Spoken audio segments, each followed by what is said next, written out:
$18.37.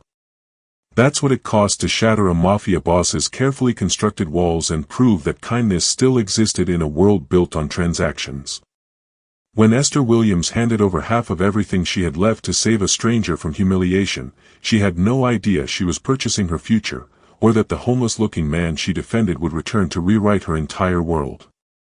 The fluorescent lights of Kim's grocery store buzzed with the same tired hum that echoed in Esther's bones.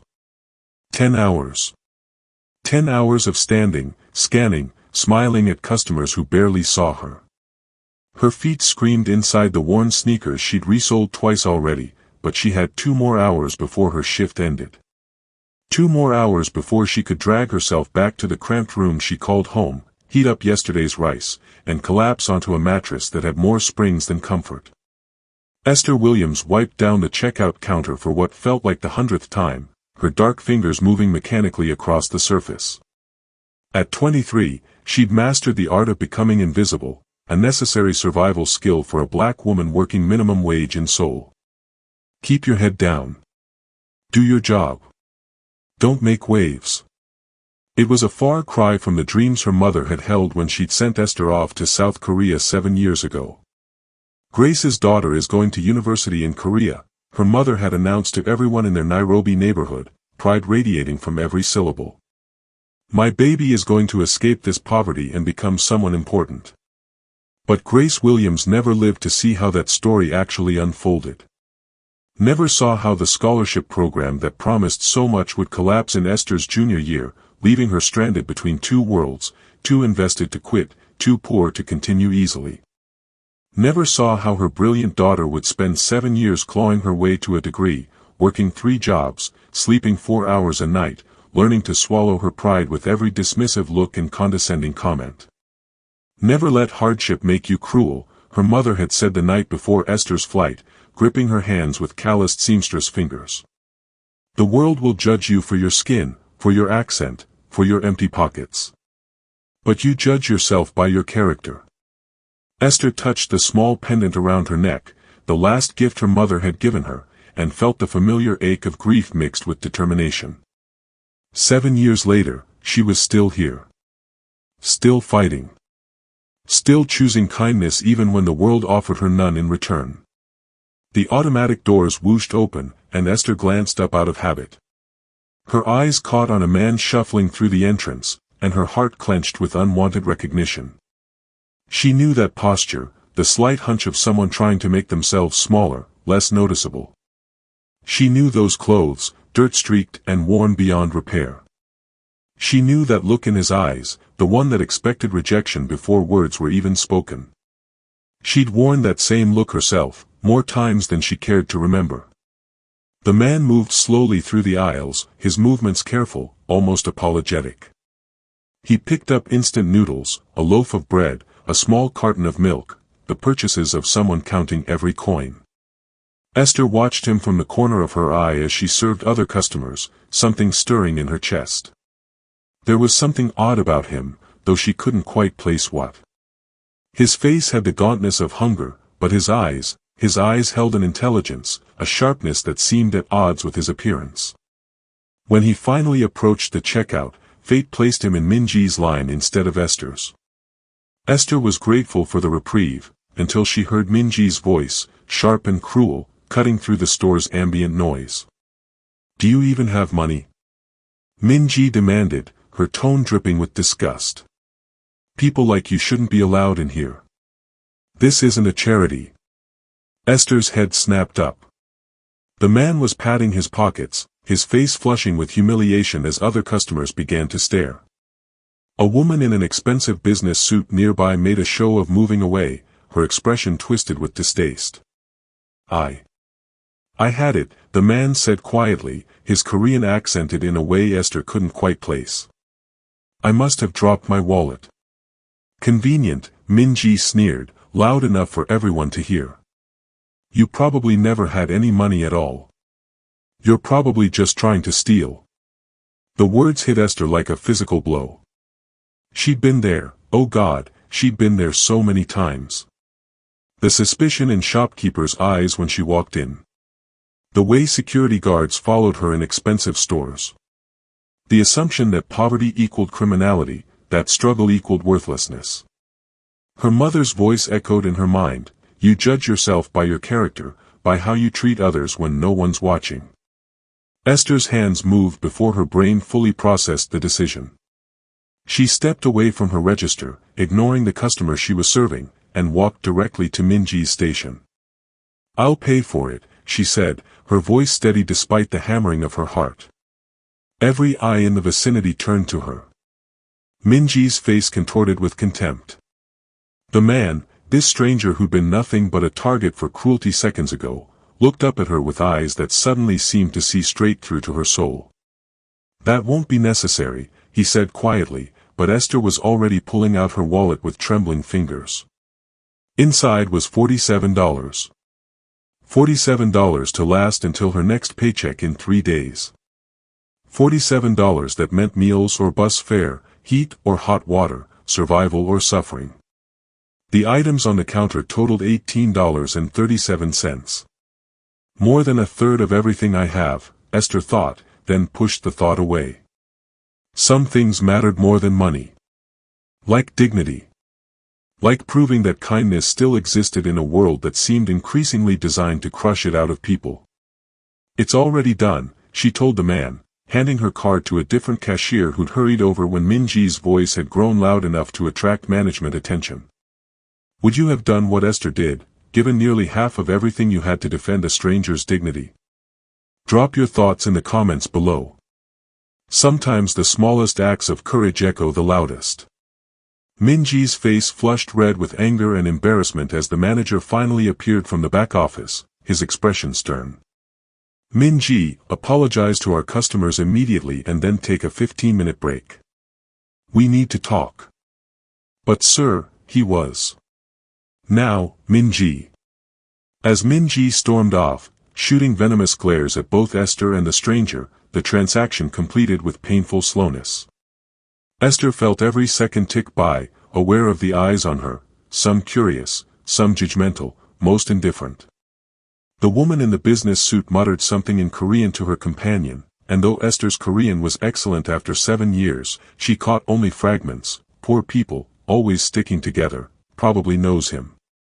The word stung, but Esther had developed thick skin over the years.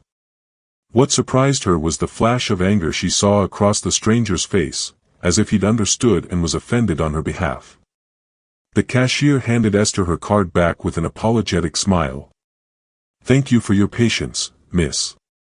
And for your kindness." Esther nodded, suddenly exhausted. $18.37.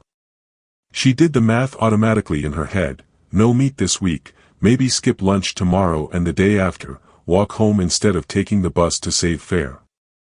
She'd make it work. She always did. She turned to head back to her register, but a hand, surprisingly gentle despite its rough appearance, touched her arm. She looked back to find the stranger staring at her with an intensity that made her breath catch.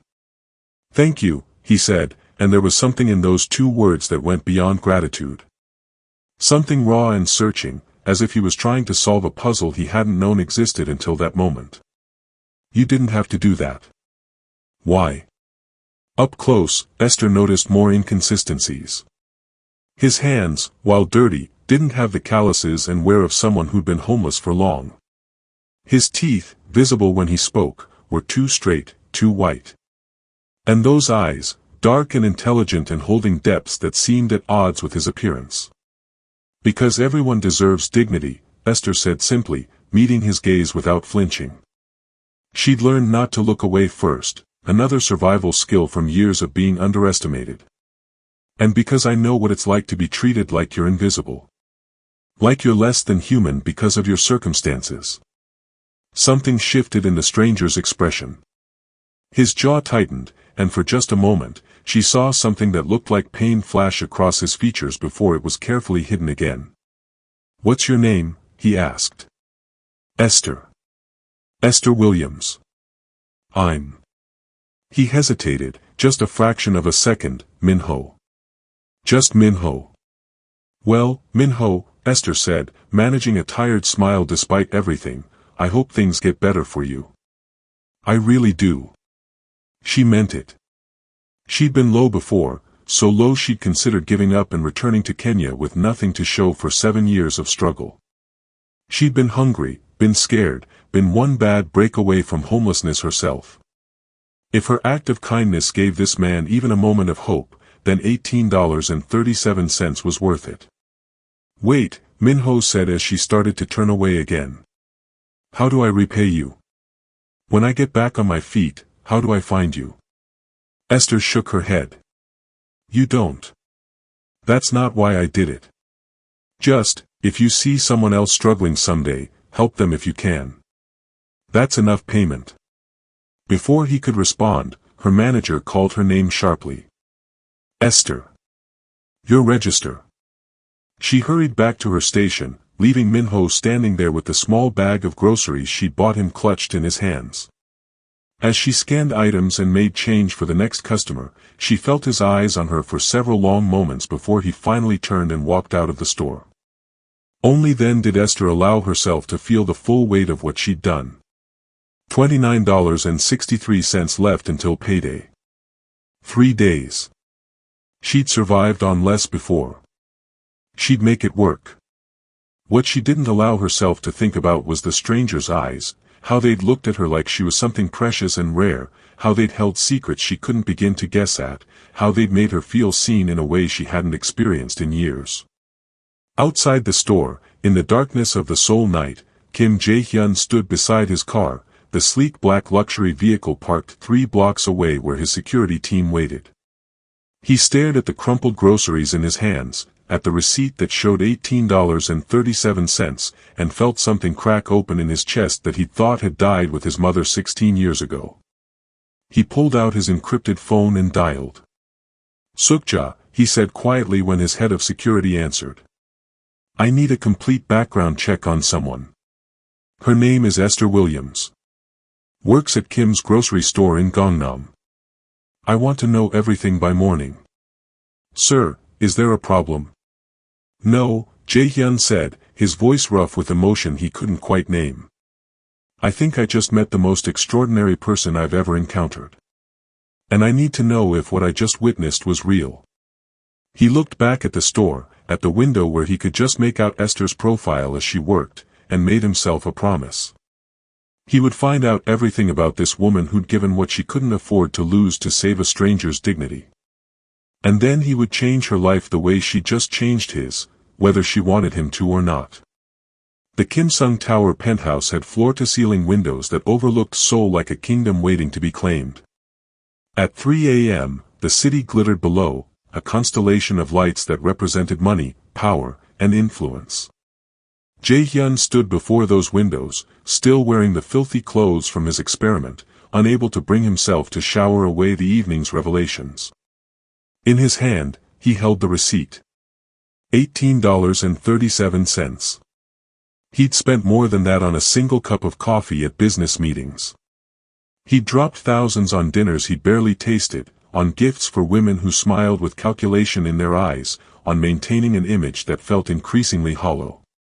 But this scrap of paper, this proof of genuine compassion, felt worth more than everything in his 30-floor tower combined. His phone buzzed.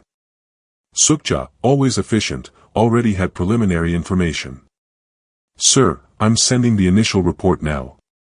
Full background will take another few hours, but I thought you'd want to see this immediately.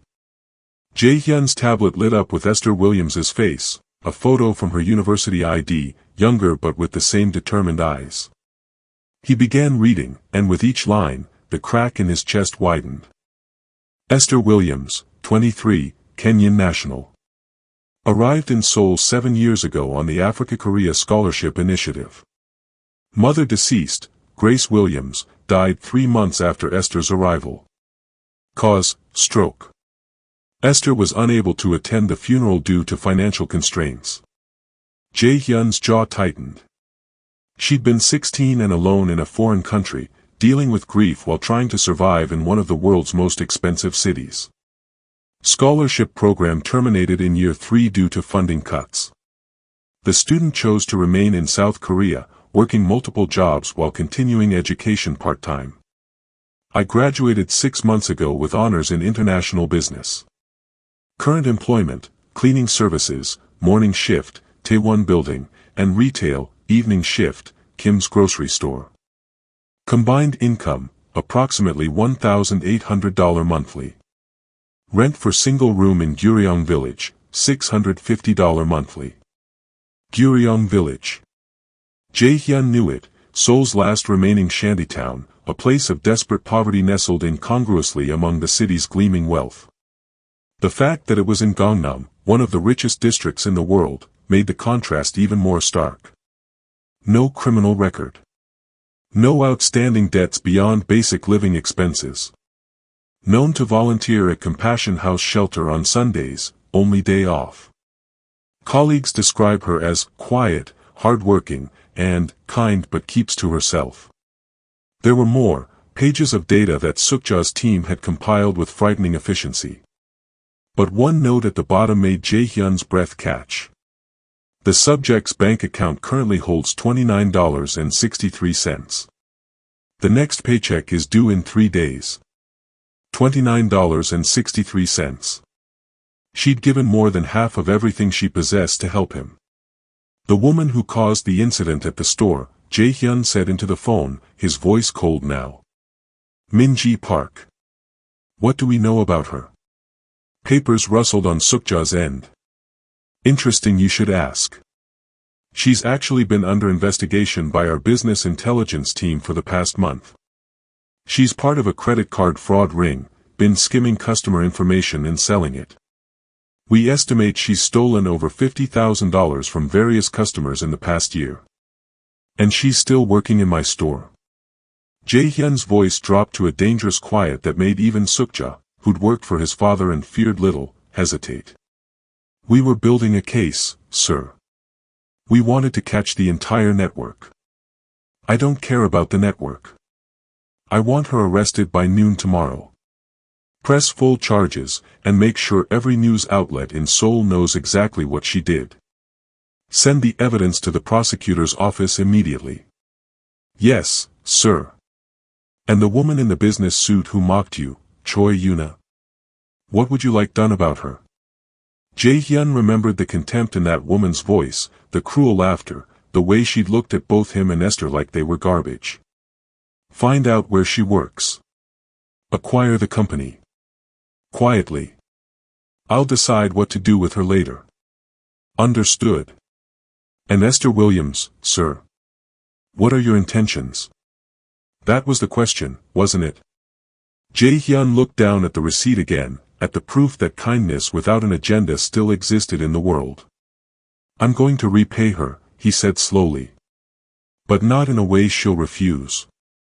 She has pride, I saw that. If I just hand her money, she'll give it back. So what will you do? A plan was forming in Jae-Hyun's mind, complicated, perhaps deceptive, but motivated by something pure for the first time in years. Her cleaning company. Who owns it? One moment. Taewon Services, owned by Park Industries, which is, Sukja paused, and he could hear the smile in her voice, already one of our subsidiary holdings, sir. You acquired it last year. Perfect. And the grocery store chain. Also ours, obviously. Jae-Hyun smiled, though there was no humor in it. Then here's what we're going to do. Create a payroll error at Taewon Services. Esther Williams has been underpaid for the past 2 years due to a system glitch. Calculate what she should have earned with proper wages, add interest and a sincere apology, and deposit it in her account by the end of business tomorrow. How much are we talking, sir? Make it $25,000. And give her a week of paid leave, effective immediately. And at the grocery store. Promote her to shift supervisor with a significant raise. Create a customer commendation in the system, anonymous, but specific enough that management has to acknowledge it. Include a bonus of $5,000. There was a long pause. Sir, she's going to know something is happening. 2 miraculous events in one day. Let her wonder, Jae-Hyun said. But she won't know it's from me. Not yet. First, I need to see what she does with unexpected good fortune. Does she hoard it out of fear? Does she splurge? Or does she continue being exactly who she was in that grocery store? This is quite elaborate for revenge against Min-ji and Choi Yuna, sir. This isn't about revenge, Sukja. Jae-Hyun's voice softened. This is about finding out if what I saw tonight was real. If she's real. Because if she is. He trailed off, unable to finish the thought.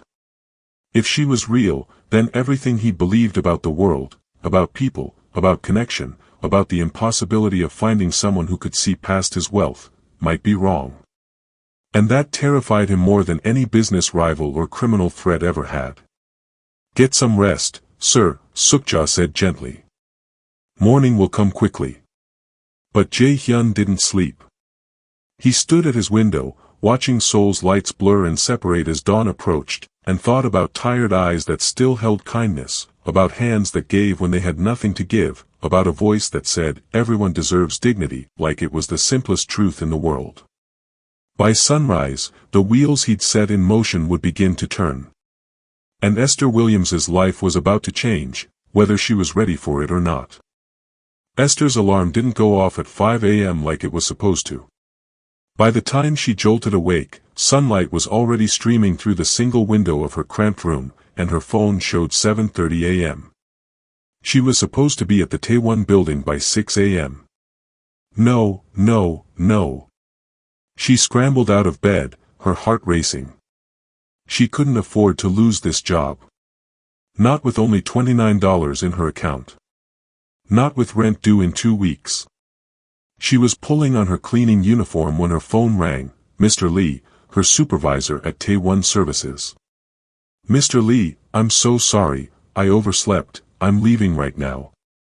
Esther, calm down, Mr. Lee interrupted, his voice unusually warm. That's actually why I'm calling. You don't need to come in today. Or this week, actually. Esther froze, one arm in her jacket sleeve. Are you firing me? What? No. The opposite. Esther, there's been a situation with payroll. A system error was discovered. Apparently you've been significantly underpaid for the past 2 years due to a coding glitch in our wage calculation software. The room tilted slightly. Underpaid? By how much? $25,000, including interest and penalties. The company is mortified, this never should have happened. The money should hit your account by the end of business today, and we're giving you a full week of paid leave as an apology. You've been working without proper breaks for 2 years straight. Please, take the time off. You've earned it. Esther sank onto her mattress, unable to process what she was hearing. $25,000. That was more than a year's salary at both her jobs combined. Mr. Lee, are you sure? That seems like a lot for a payroll error. I was skeptical too, but I've confirmed it with upper management and legal. The error was real, and the company could face serious penalties if we didn't correct it immediately.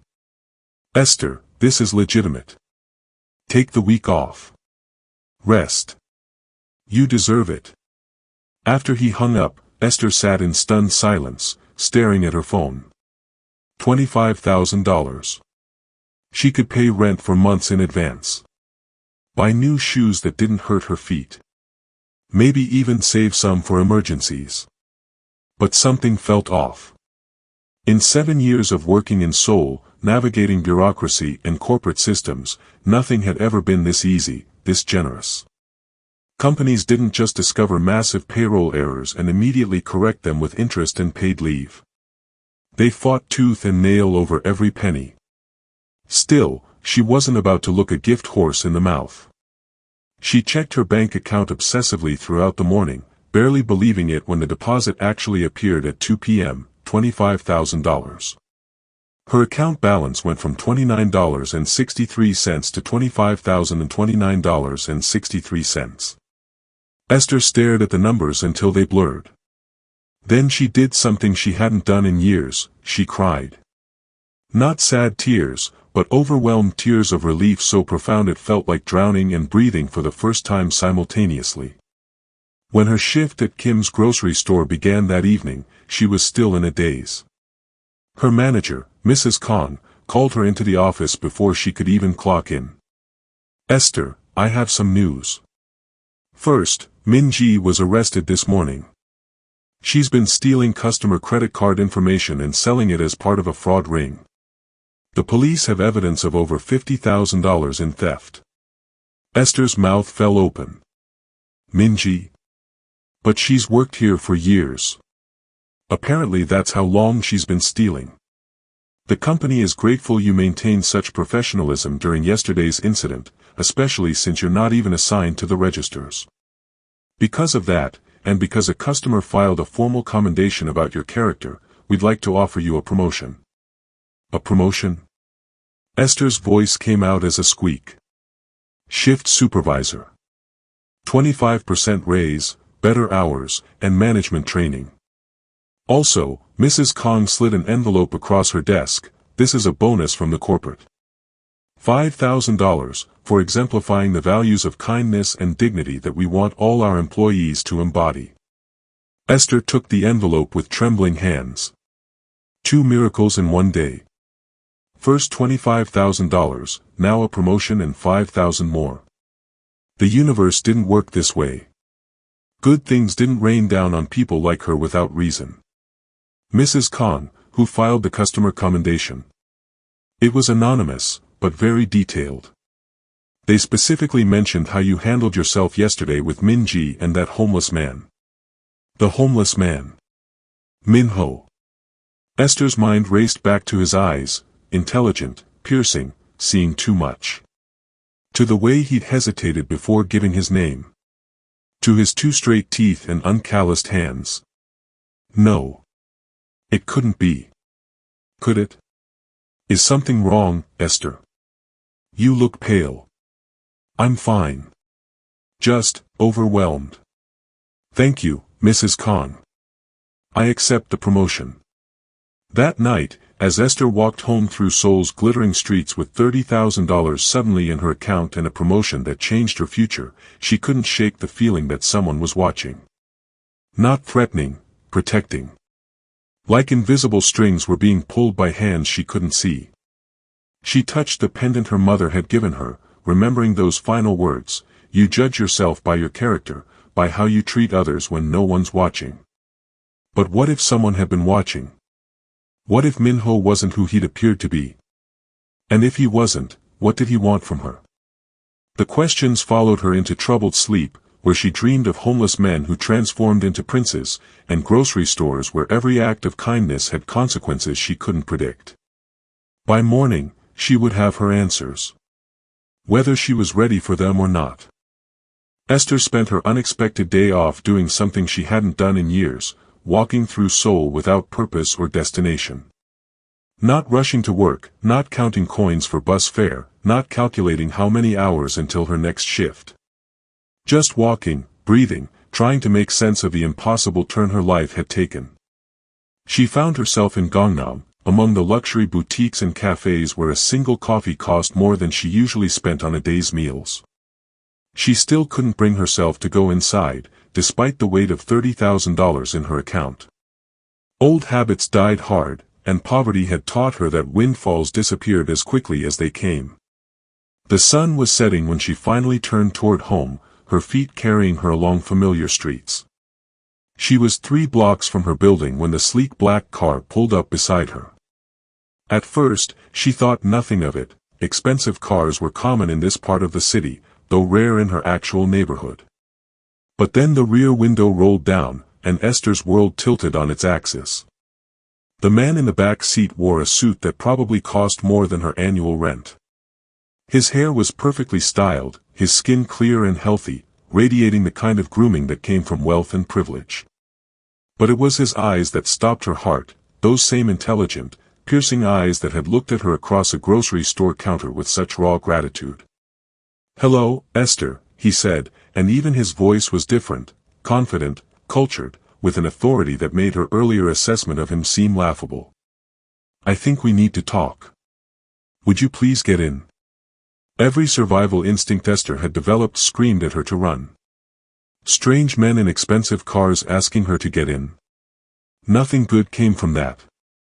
But something else, curiosity, recognition, or perhaps the magnetic pull of those eyes, made her hand reach for the door handle. The interior smelled of leather and subtle cologne. Esther slid into the seat, maintaining as much distance as possible in the confined space, her hand on the door handle in case she needed a quick exit.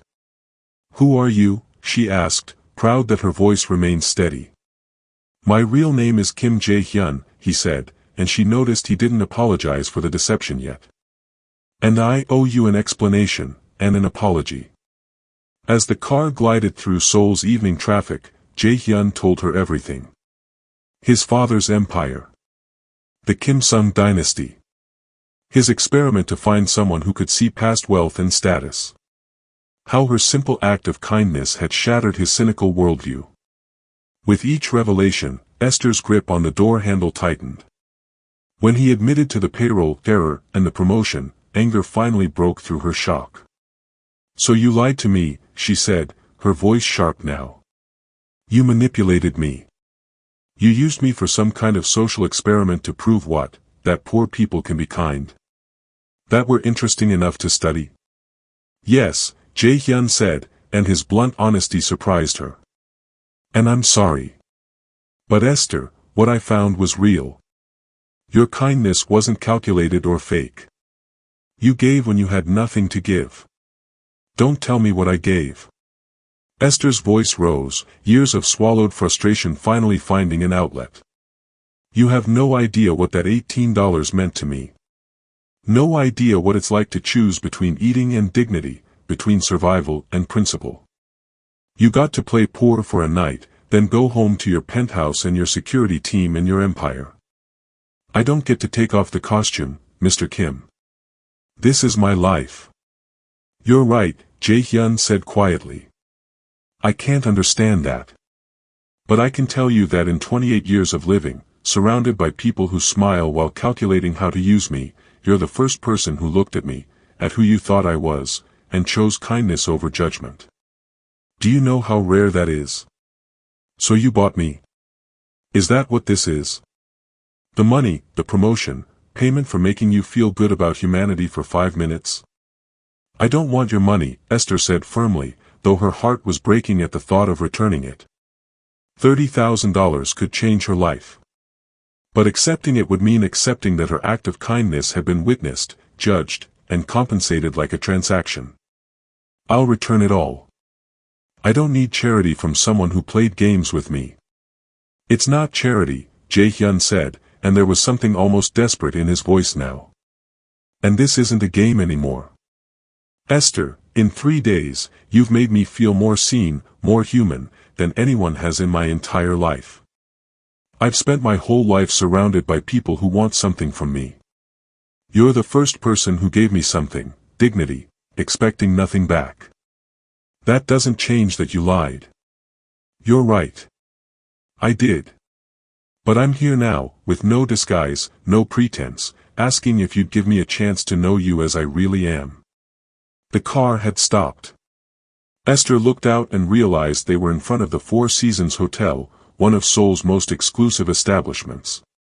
The doorman was already approaching. "Have dinner with me," Jae-Hyun said. "Let me explain properly. If after tonight you never want to see me again, I'll respect that.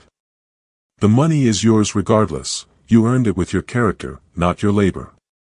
But please, give me one evening to show you who I really am." Esther looked at his outstretched hand, at this powerful man who was looking at her with something that looked dangerously like hope. Every logical part of her brain screamed that this was insane, that she should run from this world of wealth and power and deception. But her heart remembered tired eyes meeting hers across a grocery store counter. Remembered a quiet, "thank you," that had sounded genuinely moved. Remembered the flutter she'd felt even then, before she knew any of this. And she remembered her mother's words about judging people by their character, about giving second chances, about not letting hardship make you cruel. Against every bit of common sense she possessed, Esther took his hand. "One dinner," she said. "And then I decide." The smile that broke across Jae-Hyun's face was worth more than $30,000, more than all the promotions and bonuses in the world. It was genuine, unguarded, and full of such relief and joy that Esther felt her anger begin to crack. Just a little. The private dining room overlooked the Han River, where lights danced on dark water like fallen stars. Esther had never been anywhere like this, where waiters moved like shadows, where every surface gleamed with understated luxury, where the silence itself felt expensive. She sat across from Jae-Hyun, acutely aware of her worn cardigan and simple dress against the opulence surrounding them. But he didn't seem to notice or care. He ordered in rapid Korean, then translated each dish as it arrived, watching her reactions with an intensity that made her self-conscious. "You don't have to stare at me like I'm some kind of fascinating specimen," Esther said, picking up her chopsticks with more confidence than she felt. "I'm sorry." Jae-Hyun looked genuinely embarrassed. "It's just. I've had countless dinners in places like this, and I can't remember the last time I actually cared whether someone enjoyed the food." "That sounds incredibly lonely." The words slipped out before Esther could stop them, but instead of offense, she saw something vulnerable flash across Jae-Hyun's face. "It is," he admitted quietly. "Lonely in ways that have nothing to do with being alone." Despite her anger, despite her suspicion, Esther felt her defenses begin to lower.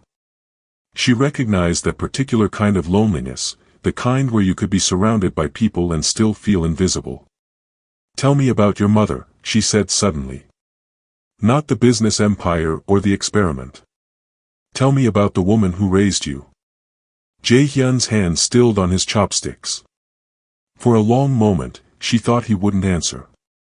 Then his words came slowly, carefully, like he was handling something fragile. "She loved poetry. She'd read to me every night, Kim So-wool, Yoon Dong-ju, even translating Pablo Neruda and Maya Angelou. She said that poetry was the language of the soul, and that wealth meant nothing if your soul was empty." He paused, his jaw tightening. "She died when I was 12. Car accident." "Officially." "Officially?" "My father had enemies. She'd been pushing him to leave the darker parts of his business. I've never been sure if her death was truly an accident, but I've also never been able to prove otherwise." His eyes met hers, and she saw old pain there, carefully controlled. "After she died, my father threw himself deeper into the empire. And I became, what you saw at that charity gala I mentioned.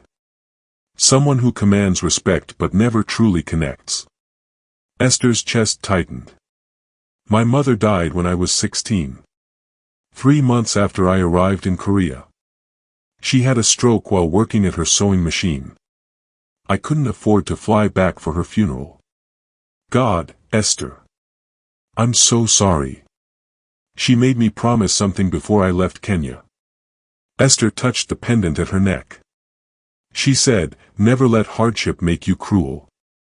Judge yourself by your character, by how you treat others when no one's watching. That's why I helped you. Not because I'm special, but because that's what she taught me." "You are special," Jae-Hyun said firmly. "Most people who claim those values don't act on them when it actually costs something. You gave nearly half of everything you had. You investigated me. It wasn't a question. Yes. I needed to know if what I witnessed was real or if somehow you'd known who I was." "And what did your investigation tell you?" "That you volunteer at a homeless shelter on your only day off. That your colleagues describe you as kind but guarded. That you graduated with honors while working 3 jobs and sleeping 4 hours a night. That you have $29, he corrected himself, had $29.63 in your account when you gave me $18.37. Esther should have felt violated by this invasion of privacy. Instead, she felt oddly seen. "You do your homework. I had to know. Every relationship in my life is transactional. Women see my wealth before they see me. Business partners see profit margins. Even family sees inheritance. You're the first person in memory who looked at someone they thought had nothing and chose kindness over contempt. Is that what this is? Esther asked carefully. You're looking for someone who wants you for you instead of your money. Because I have to tell you, starting a relationship based on deception isn't exactly promising. You're right. It's not. But I'm here now, being honest. Asking if we could start over. No more lies, no more manipulation. Just two people getting to know each other. Two people from completely different worlds, Esther pointed out. You live in a penthouse and run an empire. I live in a shantytown and clean offices. How exactly would this work? I don't know, Jae-Hyun admitted. But I'd like to find out. If you're willing. Esther studied him across the table, this powerful man who'd orchestrated an elaborate test just to find something real. She thought about the loneliness in his eyes, the genuine pain when he'd spoken of his mother, the way he'd looked at her in the grocery store like she was something precious. I need time, she said finally. To process all of this. To figure out if I can trust you after the deception. To understand what you really want from me. I want to know you, Jae-Hyun said simply. Your thoughts, your dreams, what makes you laugh, what keeps you up at night. I want to discover if this connection I felt in that grocery store was real or just my desperate loneliness projecting onto the first person who showed me genuine kindness. And if it's not real, then at least I'll have known you. And that will be enough. The vulnerability in his voice cracked something open in Esther's chest. Against all logic, against all her protective instincts, she found herself believing him. Slowly, she said. We do this slowly. You learn what it's like to date someone who isn't impressed by your money. And I learn whether the man behind the empire is someone I actually want to know. Slowly, Jae-Hyun agreed, and his smile was like the sunrise. I can do it slowly. I've waited 28 years for someone real. I can be patient. As they continued talking, the night deepening around them, Esther felt something shift. The anger didn't disappear entirely, but it made room for curiosity. For possibility. For the dangerous flutter of hope that maybe, just maybe, $18.37 had bought her something far more valuable than groceries. Maybe it had bought her a chance at something real. The next 3 weeks unfolded like a dream Esther was afraid to believe in. Jae-Hyun kept his promise, slowly. He didn't send cars or expensive gifts. Instead, he showed up at the grocery store at closing time, offering to walk her home. He brought coffee to her morning shifts at Taewon Building, sitting quietly while she worked, content just to be near her. You don't have to do this, Esther told him one evening as they walked through a night market, the smell of tteokbokki and hotteok filling the air. Sit in office buildings watching me clean. Walk through my neighborhood where everyone stares. They're not staring at you, Jae-Hyun said quietly. They're staring at me, wondering what someone like me is doing here. But I don't care. This is your world, and I want to understand it.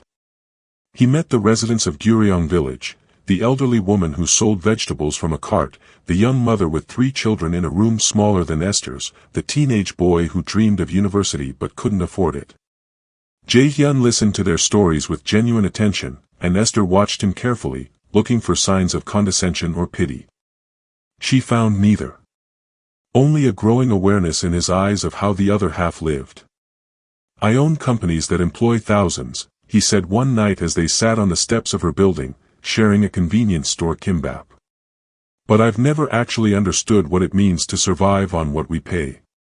The calculations you make, rice or vegetables, bus fare or walking, heat or an extra blanket. I'm ashamed I never saw it before. You can't fix systemic poverty with guilt, Jae-Hyun. No. But I can use my resources more responsibly. I've already started reviewing wages across all my companies. And I'm funding scholarships for students whose programs were cut, like yours was. Esther turned to look at him. You're doing that because of me. I'm doing it because you showed me that people like you, brilliant, hardworking, deserving, slip through the cracks of systems designed by people like me who never had to worry about survival. If I can prevent even one person from experiencing what you went through, it's worth it. Something warm bloomed in Esther's chest, dangerous and wonderful all at once. But not everyone was pleased with their growing connection. Sukja confronted Jae-Hyun one morning in his office, her expression severe. "Sir, the board is asking questions about your relationship with this woman. They're concerned about optics." Optics? Jae-Hyun's voice went cold. A Korean chaebol heir dating a foreign woman from the slums? "Sir, you know how conservative some of our partners are. There are concerns about." "About what?" "Say it plainly, Sukja." "About whether she's an appropriate match for someone of your position. About her background, her race, her financial status. Whether she might be using you." Jae-Hyun stood slowly, his presence filling the room with quiet menace. "Listen carefully. Esther Williams is the most genuine person I've ever met. She gave me something when she had nothing to give, expecting nothing in return. If anyone, board member, business partner, or family, has a problem with that, they can bring it to me directly. Are we clear?" "Crystal, sir." "But they won't stop talking. Let them talk. I spent my entire life doing what was expected, being who they wanted me to be. For once, I'm choosing something for myself." But the whispers reached Esther anyway. At the grocery store, she overheard two customers talking in Korean, not realizing she understood. "That's her, the African girl dating Kim Jae-Hyun. Can you imagine? She probably trapped him somehow. Gold digger. I heard she got pregnant on purpose." Esther's hands shook as she stocked shelves, but she kept her head down. She'd dealt with prejudice before. She could handle this. What she couldn't handle was the photograph. It appeared in a gossip blog 3 days later, grainy but unmistakable. Jae-Hyun and Esther walking through Guryeong village, his hand at the small of her back, her head tilted toward him as she laughed. The headline read, "Kim Dynasty heir slumming. Chaebol Prince's shocking romance." The comments were vicious. Most in Korean, some in English, all speculating about her motives, her character, her worthiness. Some were simply racist. Others accused her of manipulation, of trapping him, of being a gold digger who'd hit the jackpot. Esther sat in her small room, reading comment after comment, feeling something crack inside her. This was what she'd been afraid of, that entering his world would mean becoming a target, a spectacle, a villain in someone else's story. Her phone rang. "Jae-Hyun. Have you seen it?" he asked without preamble. "Yes. I'm having my legal team." "No." Esther's voice was flat. "You can't sue everyone who has an opinion about us. Esther, some of those comments are hate speech. They're attacking you because of your race, your background. Because I'm with you. Because I don't fit into your world, and everyone can see it. You fit into my world better than anyone I've ever met. They're wrong, Esther. All of them." But Esther could hear what he wasn't saying, that this was only the beginning.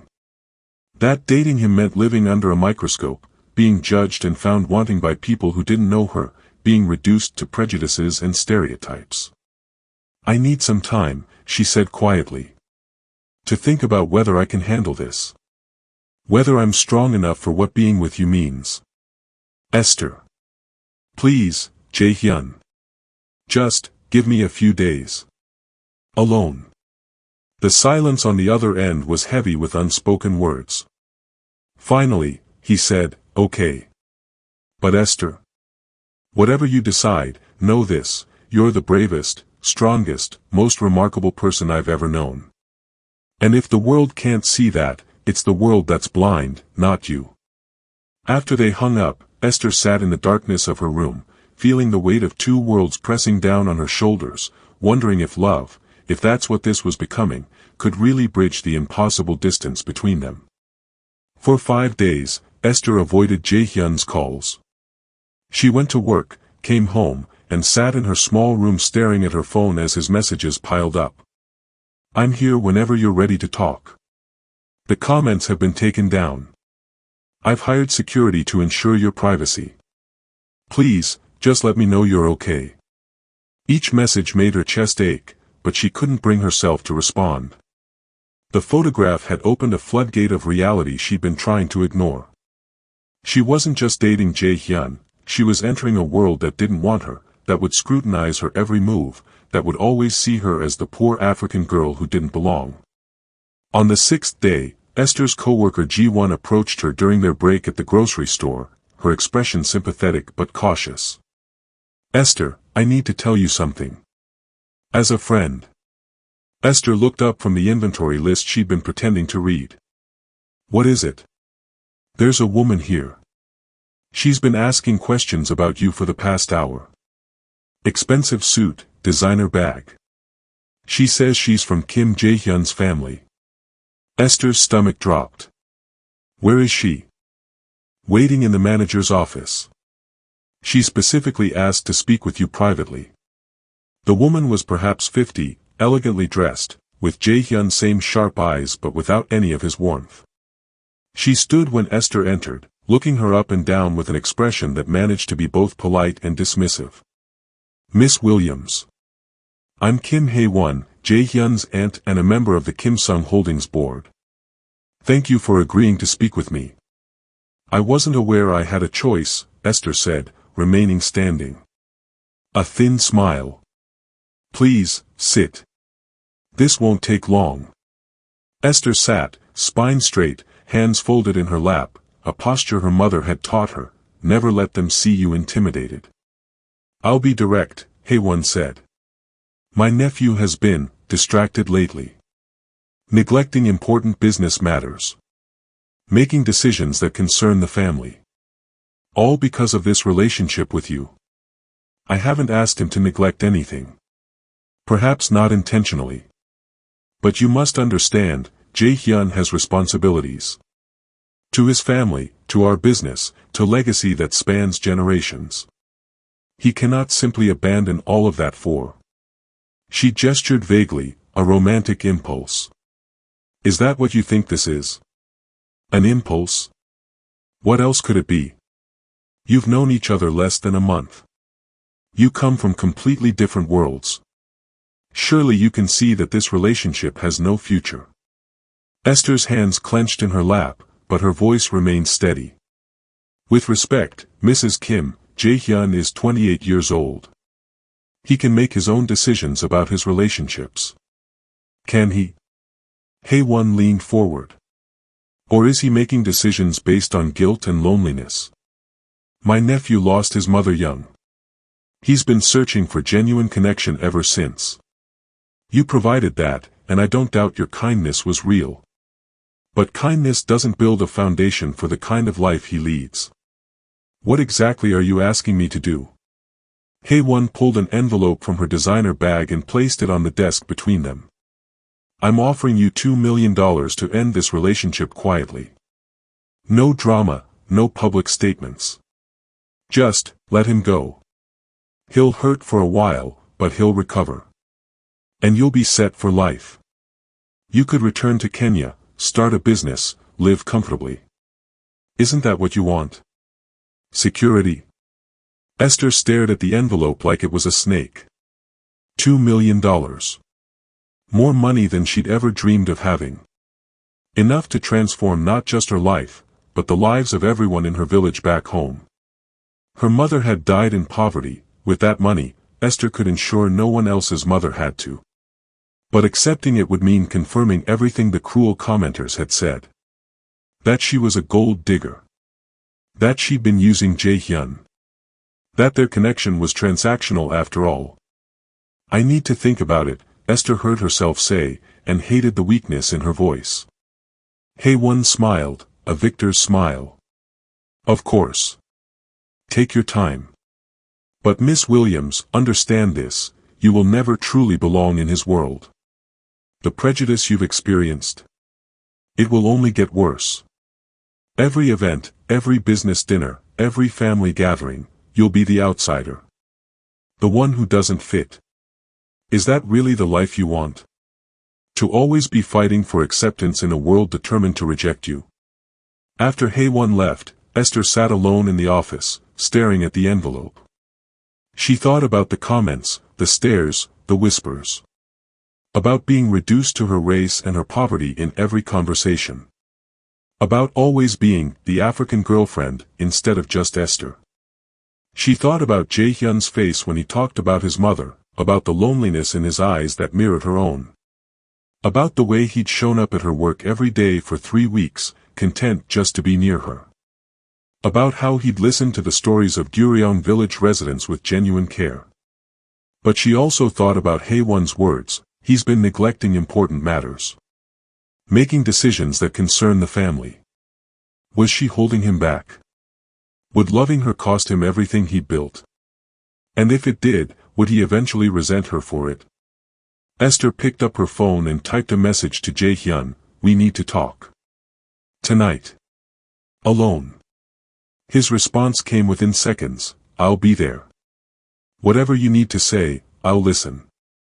But as Esther tucked the envelope into her bag, not to accept it, but as evidence of what his family was willing to do, she felt the foundation of their fragile relationship cracking beneath the weight of two impossible worlds that were never meant to collide. Some distances, she feared, were simply too great to bridge. Even with love. Jae-hyun arrived at Gyeoryong village just as the sun was setting, painting the shantytown in shades of amber and shadow. He dismissed his driver and security team 3 blocks away, walking the last distance alone. When he reached Esther's building, she was waiting on the steps, the envelope visible in her hands. His face went pale. She came to you. Your aunt. Yes. Esther held up the envelope. $2 million to disappear quietly from your life. Jae-hyun's jaw clenched so tightly she could see the muscle jump. I'm going to. Sit down, Esther said quietly. Please. He sat beside her on the worn steps, and for a long moment, neither spoke. Around them, the sounds of the village continued, children playing, someone cooking dinner, the distant hum of traffic from the wealthier neighborhoods that surrounded this pocket of poverty. I've been thinking about what she said, Esther began. About how I'll never truly belong in your world. About how the prejudice will only get worse. About you neglecting responsibilities because of me. She turned to face him. Is it true? Have you been neglecting your business? I've been delegating more. Prioritizing differently. But neglecting? No. If anything, meeting you has made me more focused on what actually matters, using my resources to create real change instead of just accumulating more wealth. Your family doesn't see it that way. My family is terrified of anything that disrupts their comfortable status quo.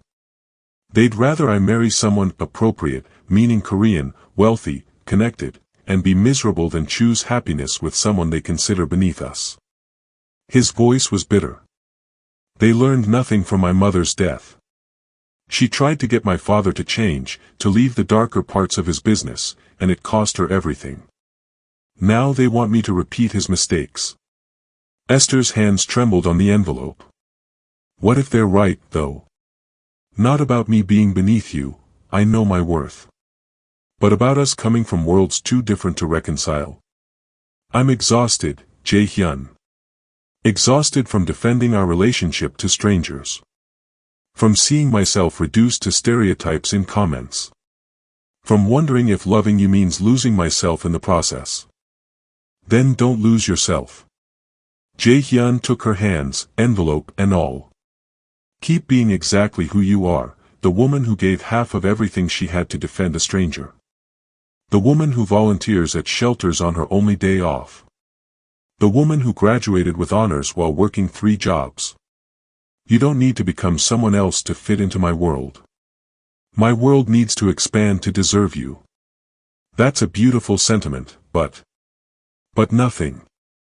Esther, I love you. The words hung in the air between them, simple and devastating. Esther felt tears prick her eyes. You barely know me. It's been less than a month. I know that you showed me what I've been searching for my entire life, genuine connection without transaction. I know that every moment with you feels more real than 28 years of empty luxury. I know that I'd rather face a lifetime of judgment and difficulty with you than another day of hollow perfection without you. His grip tightened on her hands. And I know that my aunt offering you money is the final proof that they recognize what I already knew, you're extraordinary, and they're terrified of what that means for their carefully controlled world. Esther looked down at the envelope, then slowly, deliberately, tore it in half. Then quarters. Then confetti that scattered across the steps like snow. I'm not for sale, she said firmly. Not for 2 million, not for any amount. But Jae-Hyun, I need you to understand what you're choosing. Loving me means your family might reject you. It means constant judgment. It means finally living instead of just existing. Esther, I've spent my whole life in a gilded cage, doing what was expected, being who they wanted me to be. You're offering me something far more valuable than comfort, you're offering me freedom. The freedom to choose love over duty, authenticity over image, courage over convenience. It's not going to be easy. Nothing worth having ever is. He stood, pulling her up with him, and cupped her face in his hands. I love you, Esther Williams. Not despite where you come from, but because of who you are. And I'm asking you, not as a chaebol heir or a mafia boss, but as a man who's finally found something real, will you give us a real chance? No more doubts, no more running. Just you and me, figuring this out together. Esther looked into his eyes and saw her future, not easy, not perfect, but real. Genuine. Worth fighting for. Yes, she whispered, and then louder, more certain, yes. I love you too, you ridiculous, wonderful man who disguises himself as homeless people and orchestrates elaborate payroll errors. His laugh was pure joy as he kissed her, and around them, the residents of Gyeoryong village who'd been discreetly watching cheered. Mrs. Park, the elderly vegetable seller, shouted something in Korean that made everyone laugh harder. When they finally broke apart, breathless and grinning, Jae-Hyun asked, what did she say? She said, about time. We've been watching this drama for weeks, better than any K-drama on television. 6 months later, the small church was packed with an impossible mixture of people, chaebol executives in designer suits sitting beside Gyeoryong village residents in their Sunday best, former homeless shelter volunteers sharing pews with Kim Sung Holdings board members. Jae-Hyun's Aunt Hae-won sat in the third row, her expression carefully neutral. She'd learned that opposing this union only strengthened it. Esther walked down the aisle alone, wearing a simple but elegant dress that she'd chosen herself, her natural hair styled in intricate braids woven with fresh flowers. She'd insisted on walking alone, not because she had no one to give her away, but because she was giving herself freely, choosing this path with full agency. When she reached Jae-Hyun, he whispered, hello, Min-ho. She laughed through happy tears, remembering that moment in the grocery store that had changed everything. Hello, my savior. I'm not your savior, he whispered back as they turned to face the minister. We saved each other. And she knew he was right. In that fluorescent-lit grocery store, among the casual cruelty of strangers, 2 lonely people had found each other through an act of simple kindness. $18.37 had bought them something far more valuable than groceries. It had bought them hope, connection, and proof that love could bridge even the most impossible distances. As they exchanged vows, Esther touched the pendant her mother had given her and sent a silent thank you to the woman who taught her that character mattered more than circumstances, that kindness was its own reward, and that sometimes the most valuable investments were the ones that cost us everything we had. Outside the church, Seoul glittered in the afternoon sun, a city of impossible contrasts where poverty and wealth existed side by side, where a black woman from Kenya and a Korean Mafia boss could find love in a grocery store, where $18.37 could be the down payment on forever. Some fairy tales, it turned out, began not with glass slippers or magic spells, but with tired hands reaching for a wallet, a stranger's dignity defended, and 2 words that changed everything. I'll pay. The end. What acts of kindness have you witnessed or experienced that changed someone's life? Share your story in the comments below. You never know who might need to hear it today.